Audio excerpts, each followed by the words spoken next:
When you make a game, all you start with is a blank piece of paper and a few big ideas. I wanted to see a game that was in full 3D, but where the primary focus of the game would be interaction with the enemies. To the best of my knowledge, that had never been done before. How do you end up with a video game world that pulls you in? How can you make it stand out from other games? Your team will hit development walls and have to search for breakthroughs. Here's the inside story of the making of Spyro the Dragon in an exclusive tour for the PlayStation Underground. The most difficult part was the beginning, determining what kind of game we were going to do after Disruptor. Craig Stitt said, you know, I've always wanted to do a game about a dragon. I've always loved dragons. To me, they are just the greatest creature. I mean, it's the combination of a Tyrannosaurus Rex with wings and breathes fire. I mean, you've got the best of everything in a dragon.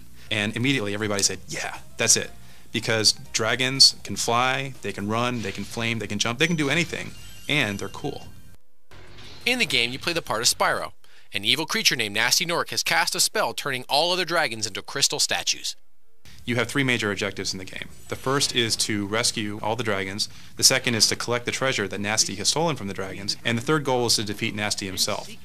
Designer Mark Cerny had come from such games as Disruptor, the Crash Bandicoot series, and Marble Madness. In Spyro, he had new ground he wanted to cover.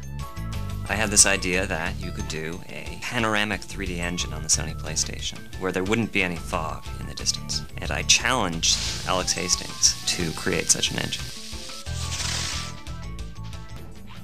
Most of what it takes to pull off that sort of panoramic engine, it comes around in, assembly draw routines. In fact, I told him very specifically how to go about creating it. He blew me off and did something totally different. But it turned out much better than what I had in mind. Engine to draw the environments has broken down into 7 different little renderers that work on different levels of detail of the environment to try to keep this, the fact that you're seeing a quarter of a mile away and what would be tens of thousands of polygons into something that's more manageable. Because not only did you have these big, long views where anything in the universe could be seen from afar, but also he created an engine where you could have detail on the objects that were close. The real trick is that in every transition we try to do a fade or morph transition, something where you're not going to see it. I think there's never been a console video game where you got both of those. He had to write some damn good code. The fact that this game is coded specifically for the PlayStation is probably our biggest advantage. When you compare it to, say, a PC or other console platforms out there, the PlayStation is really different. The things it can do well is it can draw an enormous number of polygons. Some of those guys have 5,000 polygons in them. You'd never try to do that on any other console. Well, I think the flying levels really were a surprise for us. Everybody loved it. We made sure that we had more of them. I played the flying rounds, the free flight rounds over and over again, trying to get through all the obstacles in the shortest amount of time and trying different paths to see if I can beat the record. You can easily waste an hour or two doing that and not even realize it. The DualShock analog controller really allows a great feel and a good freedom of control. You can just point it any direction you want and you're going there. And they've integrated the feedback in there too. You can ram yourself into a wall and you'll just feel it come back at you. The game also has features especially for hardcore gamers.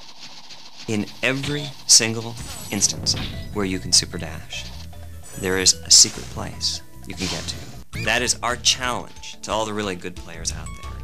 Not to go out and buy a hint guide or read about in the magazines, but to find out for themselves where it is they can go or what it is they can do. Another feature that pulls you in is the soundtrack. Spyro includes some well-known voices. Don't worry, the only one who's going to be trapped is him.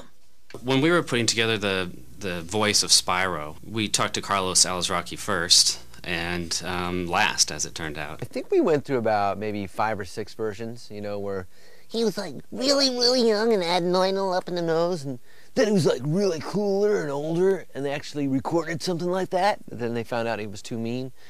So then we just kind of did a mixture in between the two, where it's kind of like he's really kind of a go-getter kind of guy and kind of tough, but really kind of nice. Be on the lookout for North Commandos, Spyro. The other big voice part of the game is with the dragon. One of the voices that we've relied upon a lot is Clancy Brown, who's a well-known actor who was in Starship Troopers. The dragons are freed from their crystal, and then they give him advice and tell him how to play the game cryptically, you know, to teach him how to fly, how to use the buttons, where to go, what to say, who to do, who he has to fight, who he doesn't have to fight. As soundtrack and gameplay come together, is Spyro a world that pulls you in? It's already had an effect on the team. Actually, now, if you walk around the office, a lot of people speak in the voices of the characters. What? Album, album, album. Oh! Bop. Ow. You can put that on the tape, I know. That's the only thing I'm going to have on there.